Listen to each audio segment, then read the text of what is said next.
So చాలా మంది ఇది ఒక ట్రెండ్ అయిపోయింది, ఆన్లైన్లో బెగ్గింగ్ చేయడం ట్రెండ్ అయిపోయిందని. నేనంటే అడుక్కో అని చెప్పాను యూట్యూబ్లో. నేను అసలు ఈ ఆన్లైన్లో బెగ్ చేయాలన్న కూడా ఒక టాలెంట్ ఉండాలి. యూట్యూబ్లో వీడియో పెట్టుకొని అడుక్కోమని చెప్పడం అయితే జరిగింది. ఎందుకు డబ్బులు హెల్ప్ చేశాం కాబట్టి పెద్ద ఛానలే కాదు, పెద్ద మనసు కూడా. నమస్తే, వెల్కమ్ టు అవర్ ఛానల్. నా పేరు నరేష్. ఈరోజు ముఖ్యంగా ఈ వీడియో అంటే Sai Krishna tech YouTuber Sai Krishna versus Prasad tech in Telugu ఇద్దరి మధ్యలో ఒక గొడవ జరిగింది. ఇద్దరు కూడా వీడియోలు చేసినారు. మళ్ళీ నైట్ సాయి కృష్ణ వీడియో చేసిన తర్వాత ప్రసాద్ వీడియో చేయడం జరిగింది. సో నైట్ ఇద్దరు కూడా వీడియోలు డిలీట్ చేసినారు. సో వీళ్ళిద్దరిలో ఎవరిది తప్పు ఏందన్నదే, అంటే వీడియో డిలీట్ చేసిన తర్వాత కూడా మళ్ళీ చేయడం ఎందుకు అనుకోవచ్చు. కాకపోతే ఇద్దరి మధ్యలో ఎవరిది తప్పు? చాలామంది సాయి కృష్ణది కరెక్టే అని చెప్పి ప్రసాద్ని కామెంట్స్లో వేసుకున్నారు. తర్వాత బాగా ఫీల్ అయిన ప్రసాద్ అండ్ టెక్ తెలుగు ఆయన ఒక వీడియో చేసిండు. సో అప్పుడు అర్థమైంది సాయి కృష్ణదే తప్పు అని చెప్పేసి. సాయి కృష్ణ ఏడుస్తూ బాగా ఫీల్ అవుతూ నాకు ఆపదలు ఉన్నప్పుడు కూడా హెల్ప్ చేయలేదని చెప్పి ప్రసాద్ ఇన్ టెక్కు సంబంధించి 100 కోట్ల యూట్యూబర్ అని పెట్టగానే 100 కోట్లు సంపాదించి ఒక 30 లక్షలు సాయి కృష్ణ అడిగింది. 30 లక్షలు, ఆ 30 లక్షలు కూడా నువ్వు ఇవ్వలేకపోయినావా అని చెప్పి వేసుకున్నాను. ఆ తర్వాత ఇది ₹1,00,000 ఇచ్చాను చేసి ఒకసారి కన్ఫర్మ్ చేయండి బ్రో, ₹1,00,000 వేసానంటే వచ్చింది బ్రో థ్యాంక్ యూ అన్నాడు. ప్రసాద్ టెక్ ఇన్ తెలుగు ఆయన వీడియో చేసిన తర్వాత అందరూ అరే సాయి కృష్ణ ఈ విధంగా చేసిందని చెప్పి మళ్ళీ సాయి కృష్ణ మీద కామెంట్స్ పెట్టినారు. చాలామంది సాయి కృష్ణ అంటే ప్రసాద్ ఒక మాట చెప్పిండు, నేను అదెందుకు చేస్తా అని. లాస్ట్కు సాయి కృష్ణ అదే చెప్పిండు. ఈ ఆన్లైన్ బెగ్గింగ్ ఎక్కువ అయిపోయింది. ఒక ఫేమ్ తెచ్చుకున్న ఫేమ్ని అడ్డం పెట్టుకుని డబ్బులు అడుగుతున్నారు, కొన్ని లక్షలు క్యాష్ చేసుకున్నారు. గతంలో కూడా ఒక top Telugu traveller Uma Telugu traveller ఆయన 50 lakhs వరకు కూడా ఈ ఆన్లైన్లో బెగ్ అంటే ఆన్లైన్లో అడిగి 50 lakhs తీసుకున్నాడు. ఆయన 50 lakhs ఆయన అకౌంట్కి ట్రాన్స్ఫర్ అయినాయి అని చెప్పి. ఒకసారి ఏం జరిగిందో చూద్దాం. సాయి కృష్ణ నిన్న ఒక వీడియో పెట్టడం జరిగింది. ఆ వీడియోలో చాలా ఎమోషనల్ అయినాడు. ముఖ్యంగా క్రియేటర్స్ కోసం కంటెంట్ క్రియేట్ చేసే వాళ్ళు కొంతమంది ఉంటారు. నార్మల్గా యూట్యూబర్స్ జనాలకు ఎంటర్టైన్మెంట్ లేకపోతే ఇన్ఫర్మేటివ్ వీడియోలు ట్రెండింగ్ టాపిక్స్ పైన ఏం జరిగిందని చెప్పే ప్రయత్నం చేస్తారు. కానీ అలాంటి వీడియో చేసే యూట్యూబర్లకి కంటెంట్ క్రియేట్ చేయడం పక్కకు పెడితే కంటెంట్ క్రియేటర్స్లో టెక్ పరంగా అంటే యూట్యూబ్లో ఏ విధంగా రెవెన్యూ వస్తుంది, యూట్యూబ్లో 1000 వ్యూస్ వస్తే ఎంత వస్తుంది, 1,00,000 వ్యూస్ వస్తే ఎంత వస్తుంది, 1 మిలియన్ వ్యూస్ వస్తే ఎంత వస్తుంది, అంటే ఇవన్నీ చెప్పే కొంతమంది యూట్యూబర్స్ ఉంటారు. అంటే ఇప్పుడు చాలామంది ఉన్నారనుకోండి ఇలాంటి టెక్ యూట్యూబర్స్. కానీ గతంలో ఉన్న కొద్ది మందిలో సాయి కృష్ణ ఒకడు. దాదాపు 10 years అయిందన్న ఇలాంటి వీడియోలు చేస్తూ. అంటే టెక్ వీడియోస్ ముఖ్యంగా యూట్యూబ్ కంటెంట్ క్రియేటర్స్ కోసం వీడియోలు చేసేవారు.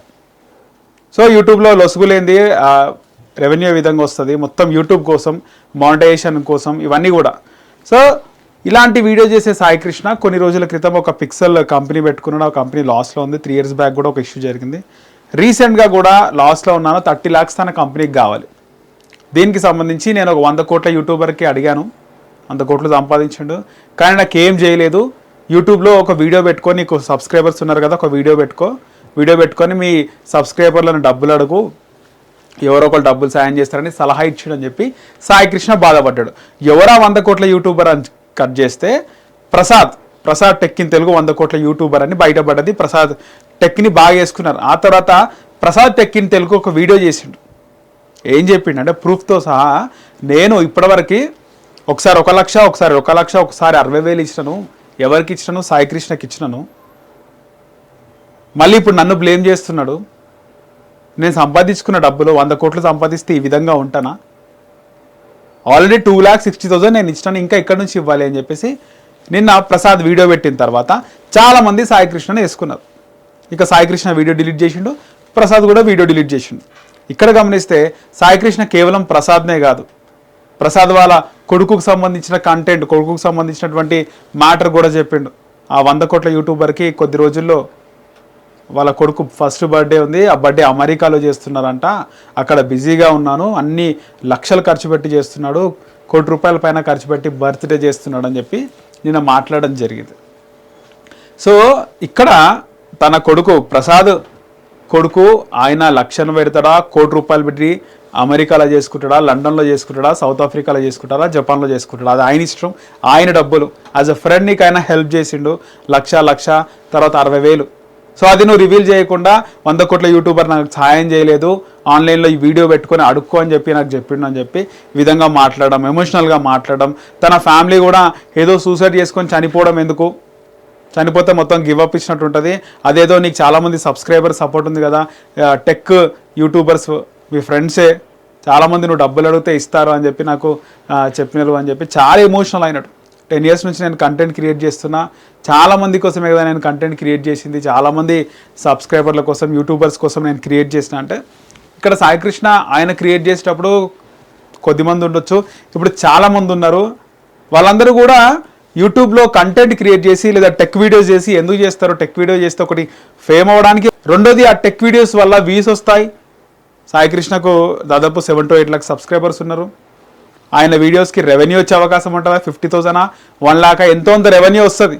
అంటే 1 lakh వ్యూస్ వచ్చినా లేకపోతే 50,000 వ్యూస్ వచ్చినా కూడా దానికి ఎంతో కొంత రెవెన్యూ వస్తుంది.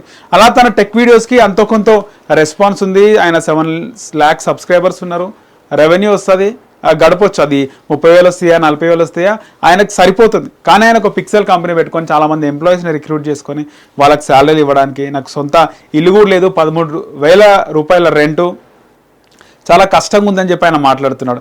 ఇక్కడ 7 lakhs సబ్స్క్రైబర్స్ ఉండి ఆయన ఈ విధంగా మాట్లాడితే, కొంతమంది స్టార్టప్ కంపెనీలు ఎన్నో లక్షలు ఇన్వెస్ట్మెంట్ చేసి యూట్యూబ్ ఛానళ్ళు పెట్టి అవి నడవలేక, నెలకు శాలరీలు ఇవ్వలేక, రెంట్ కట్టలేక, ఛానల్ని తీసేస్తే సొసైటీలో మళ్ళీ చెడ్డ పేరు, అందరి ముందు ఇజ్జత్ పోతుందని చెప్పి చాలామంది అప్పులు చేస్తూ రన్ చేసిన వాళ్ళు, ఇంటిపైన లోన్ తీసి, హౌస్ లోన్లు తీసి శాలరీలు ఇచ్చిన కంపెనీలు ఎన్నో ఉన్నాయి. ఇదే హైదరాబాద్లో Jubilee hills, Banjara hills, Srinagar colony లేదా మాదాపూర్, హైటెక్ సిటీ, అమీర్పేట్, పంజాగుట్ట ఏరియాలో ఉన్నటువంటి చాలా ఛానళ్ళు ఈ మంత్ తీసేద్దాం, నెక్స్ట్ మంత్ తీసేద్దాం అని చెప్పి ఎంప్లాయీస్కి, అంటే ఒక 50% ఛానల్స్ ఎంప్లాయీస్కి సగం శాలరీస్ ఇచ్చి నడుపుతున్నారు. వాళ్ళకు ఏవైనా ఎలక్షన్స్ కానీ లేకపోతే పెద్ద ప్రమోషనల్ ఎలక్షన్స్, గవర్నమెంట్ వర్క్లు వస్తే కానీ వాళ్ళకు ఫండ్స్ రావు. ఆ ఫండ్స్ వచ్చినప్పుడే నడుపుతారు, అప్పటి వరకు ఏదో నడుపుతున్నారు. యూట్యూబ్ పైన రెవెన్యూ సంపాదించే ఛానళ్ళు కేవలం మార్కెట్లో 10% ఉన్నాయి. 90% ఛానళ్ళు మార్కెట్లో యూట్యూబ్ పైన వచ్చే రెవెన్యూతో ఏ ఛానల్ కూడా నడవదు. అది అందరికీ తెలిసిన విషయమే. ఏదైనా ట్రెండింగ్ టాపిక్ వస్తే దానిపైన సంపాదించడమే తప్పితే రెగ్యులర్గా ఇన్కమ్ యూట్యూబ్ పైన బాగా ఇన్కమ్ సంపాదించే ఛానళ్ళు 90% ఉండవు, ఓన్లీ 10% ఉంటాయి. సో మొత్తానికి ఈ విధంగా సాయికృష్ణ ప్రసాద్ ఇన్ టెక్ని బ్లేమ్ చేద్దాం అనుకున్నాడు, కానీ లాస్ట్కి సాయికృష్ణని ఫూల్ అయినాడు. ప్రసాద్ ఇన్ టెక్ చేసిన తర్వాత చాలామందికి అర్థమైంది, అంటే ఇప్పటికే ఆయన ఒక 2,60,000 ఇచ్చాడు. ఎంత ఫ్రెండ్ అయినా కూడా ఒకసారి ఇస్తారు, 2 సార్లు ఇస్తారు, 3వ సారి ఇస్తారు, 4వ సారి ఎంత ఫ్రెండ్ అయినా కూడా అరే నీ కాళ్ళ మీద నువ్వు నిలబడు, నువ్వు నీ వర్క్ చేసుకు, ఇది కానప్పుడు ఇది పక్క పెట్టి ఇంకో దాంట్లో వెళ్ళిపో, జాబ్ చేసుకొని నెలకు 1 lakh 2 lakh సంపాదించే వాళ్ళు ఎంతోమంది ఉన్నారు కదా. ఇక్కడ పెద్ద టెక్ యూట్యూబర్ అయినప్పటికీ కూడా ఒక ఛానల్స్లో వర్క్ చేసి ఒక క్రియేటివ్ హెడ్గా ఉండి నీ క్రియేటివిటీని ఆ ఛానల్ సక్సెస్లో నీ క్రియేటివిటీ ఉపయోగపడితే వాళ్ళే నెలకు నీకు 2 lakhs వరకు ఇస్తారు, నువ్వు సంపాదించవచ్చు. అంటే ఇక్కడ చాలామంది కామెంట్స్ ఏం చేస్తున్నారంటే సంపాదించినప్పుడు చాలా హ్యాపీగా ఉన్నావు, ఇప్పుడు లాస్ వచ్చినప్పుడు ఇక్కడ ప్రసాద్ టెక్ లాంటి యూట్యూబ్ ఛానల్స్, ప్రసాద్ టెక్ లాంటి కంటెంట్ క్రియేటర్లను బ్లేమ్ చేస్తున్నావు, నీ డబ్బులు వచ్చినప్పుడు నువ్వు ఏం చేసినావు అని చాలామంది క్వశ్చన్ చేస్తున్నారు. ఇది కూడా కరెక్టే. సో సాయికృష్ణ ఎమోషనల్ అయినాడు, లో అయినాడు, చాలా థింక్ చేస్తున్నాడు. ఆయన మాట్లాడిన దాంట్లో బాధ ఉండొచ్చు, ఆయన కంపెనీ లాస్లో ఉంది, శాలరీస్ ఇవ్వాలి ఎంప్లాయీస్ కానీ బాధ ఉండొచ్చు, కానీ పక్క వాళ్ళని వేరే 100 కోట్లు సంపాదించిండు అంటే సంపాదించిన వాళ్ళ మీద కాకుండా నువ్వు కూడా సంపాదించుకునే దారులు చాలా ఉన్నాయి.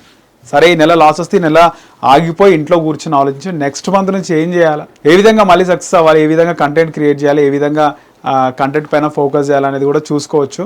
సో అది ఆ బాధ అనేది కొద్దిసేపు ఉంటుంది, దానికి కనుక ఆలోచిస్తే ఖచ్చితంగా అధిగమిస్తాం, ముందుకెళ్తాం.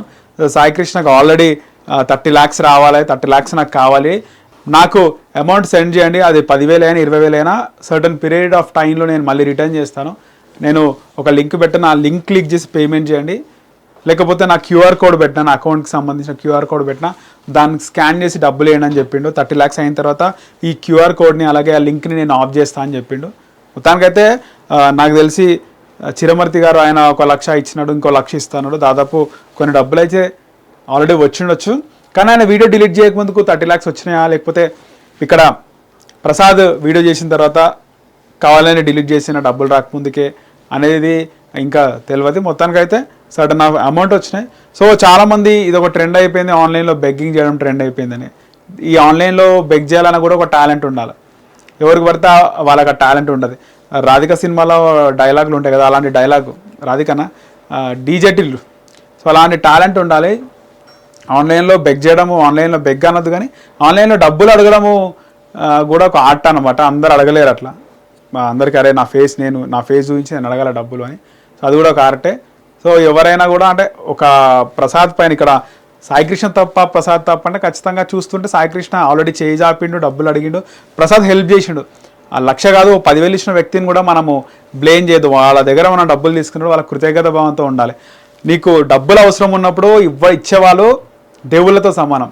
అంతా నీకు అవసరం ఉన్నప్పుడు ఒక 1000 రూపాయలు కూడా దొరికాయి, అర్జెంటుగా పేమెంట్ చేయాలి. ఇంకొక హాఫ్ అన్ అవరే 20 మినిట్సే ఉంటుంది. ఆ 20 మినిట్స్ లోపు నువ్వు పేమెంట్ చేయాలి. ఎగ్జాంపుల్ కాలేజీలో ఫీ పే చేయాలి, 1000 రూపాయలు తక్కువ ఉంటాయి, టైం అయిపోతూ ఉంటుంది.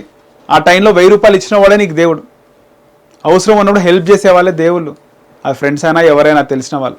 సో అలాంటి వాళ్ళకి డబ్బులు తీసుకున్నప్పుడు టైంకి తిరిగి ఇచ్చేయాలి. తిరిగి ఇవ్వకుండా వాళ్ళని బ్లేమ్ చేయడం, ఇచ్చిండ్లే వాడు ఇస్తాంలే మనం కూడా, మన డబ్బులు మనకెందుకు, ఆ డబ్బులు మేమెందుకు పెట్టుకున్నాం, ఇస్తాంలే మొత్తం ఇచ్చేస్తాంలే అనే ఒక ఈగో వస్తుంది. ఆ ఈగో వల్ల ఖచ్చితంగా దెబ్బతింటారు. నెక్స్ట్ టైం డబ్బులు పుట్టే అవకాశం కూడా ఉంటాయి. 1,00,000 రూపాయల నార్మల్ విషయం కాదు అది. ఆయన ఎంత సంపాదించినా కూడా 1,00,000 రూపాయలు ఊరికి ఎందుకు ఇస్తాడు? అలాంటిది 2,60,000 రూపాయలు ప్రసాద్ టెక్ ఇన్ తెలుగు ఇచ్చినాడు. అలాంటి ఆయన పైన మళ్ళీ వీడియో చేయడం అయితే రాంగ్. ఎందుకంటే నాకు ప్రసాద్ అంటే ఎక్కువ పరిచయం లేదు, ఇక్కడ సాయికృష్ణ పరిచయం లేదు. వాట్ ఈజ్ వాట్ అనేది చూస్తే కనుక ఖచ్చితంగా సాయికృష్ణ లో అయితే ఫీల్ అయినాడు. సో డబ్బులు కొన్ని వచ్చిండొచ్చు. సో మళ్ళీ ఇలాంటి అంటే హెల్ప్ చేసిన వారి కోసం ఇలా బహిరంగంగా మాట్లాడడం ఎక్కడ ఎవరు కూడా మళ్ళీ హెల్ప్ చేయరు. సో హెల్ప్ చేసిన వాళ్ళకి ఖచ్చితంగా తిరిగి ఇచ్చేయాలి, వాళ్ళని మాత్రం ఈ విధంగా బ్లేమ్ చేయొద్దు. మీరేమనుకుంటున్నారో కింద కామెంట్ సెక్షన్లో కామెంట్ చేయండి. అలాగే మన ఛానల్ని సబ్స్క్రైబ్ చేసుకోండి. చాలామంది వీడియోస్ చూస్తున్నారు కానీ సబ్స్క్రైబ్ చేసుకోవట్లేదు.